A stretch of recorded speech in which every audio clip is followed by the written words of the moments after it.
बिस्मिल्लाहिर्रहमानिर्रहीम अस्सलाम वालेकुम and welcome back to my channel educational tips. कैसे हैं आप सब? आई होप सो आप सब बच्चे बिल्कुल ठीक ठाक होंगे। स्टूडेंट्स, आज ही मैं आपके साथ शेयर करूंगी lesson number 1 journeying to the river sea. इस एक्सरसाइज का सोल्यूशन शेयर करूंगी, इनकी कॉम्प्रिहेंशन शेयर करूंगी।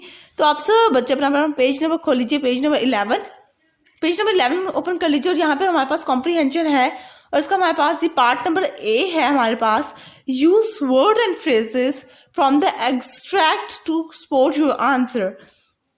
नंबर 1 है हमारे पास which two statement about Maya are true. आपने बताना है कि ये जो हमारे पास 4 स्टेटमेंट्स दी गई हैं और इनमें से कौन स्टेटमेंट ट्रू है। तो पार्ट नंबर ए है माया हैज लाइट ब्राउन हेयर्स। क्या माया के लाइट ब्राउन हेयर्स थे? नो, हमने पढ़ा था कि माया के ब्लैक हेयर्स थे। माया हैज ब्लैक हेयर्स, ठीक है। माया हैज लाइट ब्राउन हेड था, उसका हेयर्स नहीं थे। He has light brown head and but she has dark brown dark black hairs थे इसके। she has dark black hairs। तो false, Maya does not have any parents। true, she is an orphan children। she's an orphan child and taking school in a boarding school in England। सी आ जाते हैं Maya lives in Brazil. No, she is making a mentally prepared. She is going to be in Brazil because her lawyer found that her some relatives, her father's relative, her second father cousins are in Brazil, so she is going to Brazil।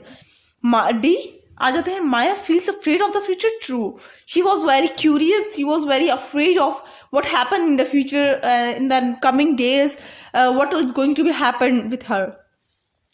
B आ जाते हैं why do you think। आपको question number 1 है हमारे पास why do you think the writer described Maya's hair as a heavy rope। आप लोग ये क्यों समझते हैं कि जो राइटर है, जो लिखने वाला है, उसने माया के हेयर्स को एक मोटी रस्सी से क्यों तशबीह दिया है? तो इसका आंसर ये है, मैं आपके सामने शो कर रही हूँ। The writer describes Maya hair as a heavy rope because of her messy hairs and unprotected look। Her ears are covered with her hairs, जिसका फर्स्ट का आंसर है। सेकंड पे आ जाते हैं, तो सेकंड आ जाता है हमारे पास what phrase in line 15 shows that Maya is trying to be brave।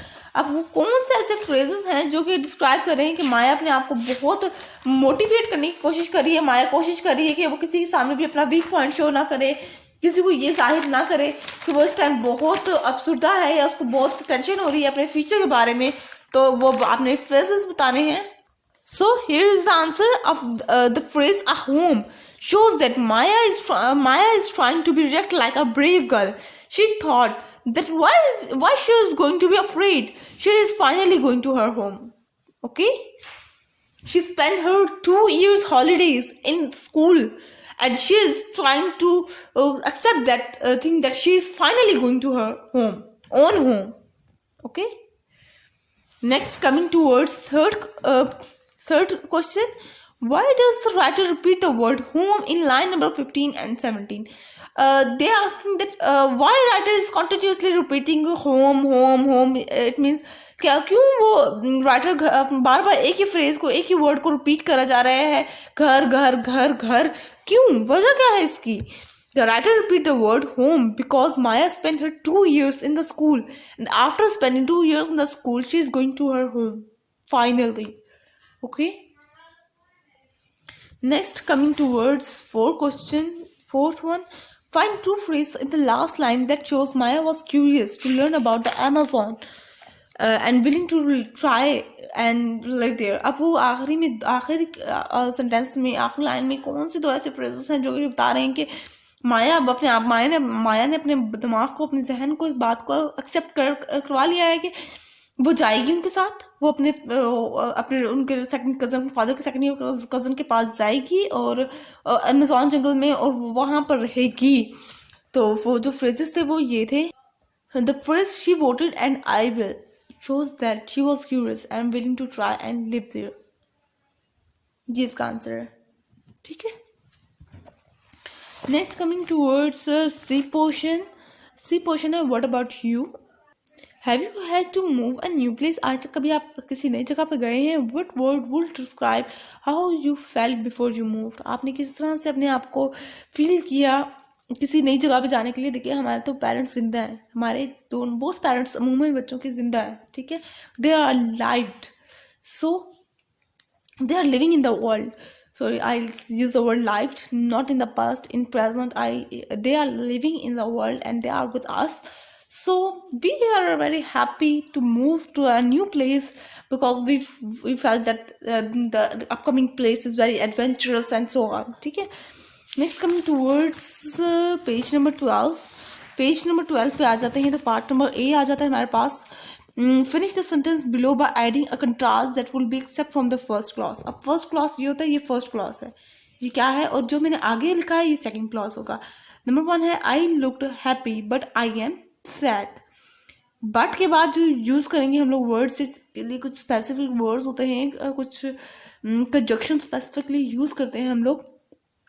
तो वो जो कंजक्शन हम लोग जो यूज़ कर रहे हैं वो उसके इस बर्ड के बाद अमूमन तौर पे आप लोगों के यहाँ से बर्ड यूज़ किया गया है. तो बर्ड के बाद वाला जो सेंटेंस है वो हमने खुद बताना है. John was very nervous about his first day at senior school but he enjoyed. Teacher lost his school bag but he got a new one. I went to Bangalore but could not met my friend.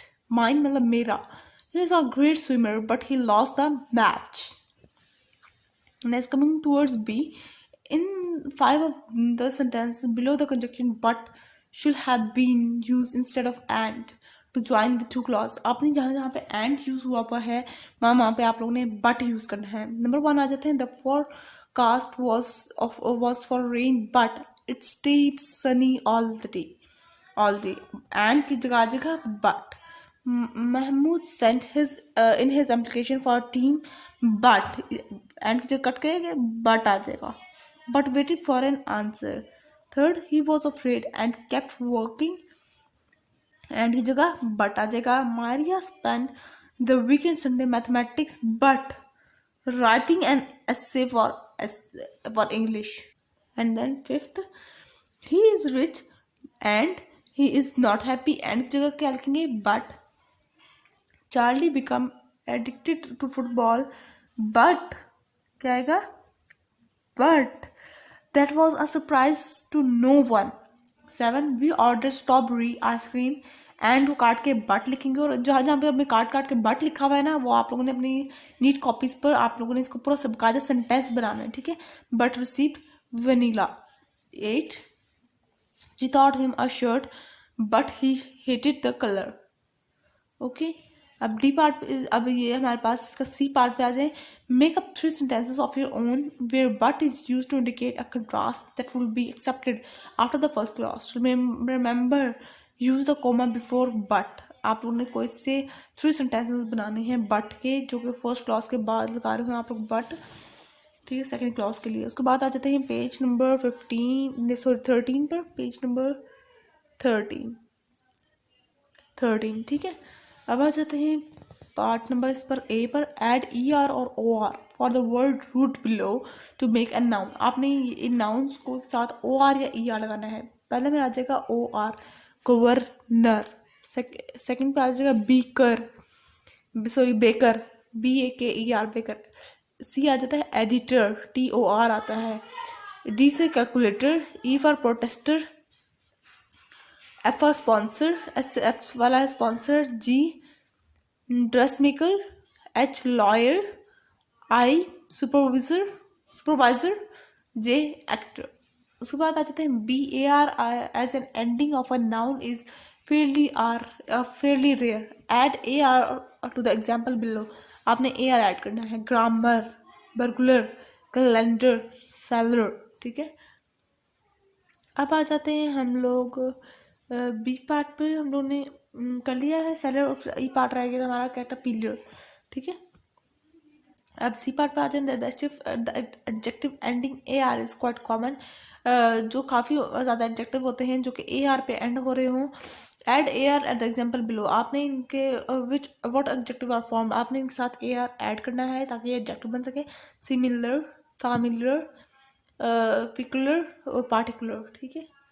तो ये था आज का lecture. I hope so आपको समझ आ गया होगा। अगर आज का लेक्चर आपको समझ आ गया है तो मेरे चैनल को सब्सक्राइब कर दीजिएगा, वीडियोस को लाइक कर दीजिएगा और साथ ही साथ बेल आइकन को प्रेस करना मत भूलिएगा। इससे मेरी आने वाली हर लेटेस्ट अपडेट सबसे पहले आप तक पहुंचेगी। मिलते हैं किसी और वीडियो में। दुआ में याद रखिएगा, अपना ख्याल रखिएगा, घर वालों का ख्याल रखिएगा। अल्लाह हाफिज़।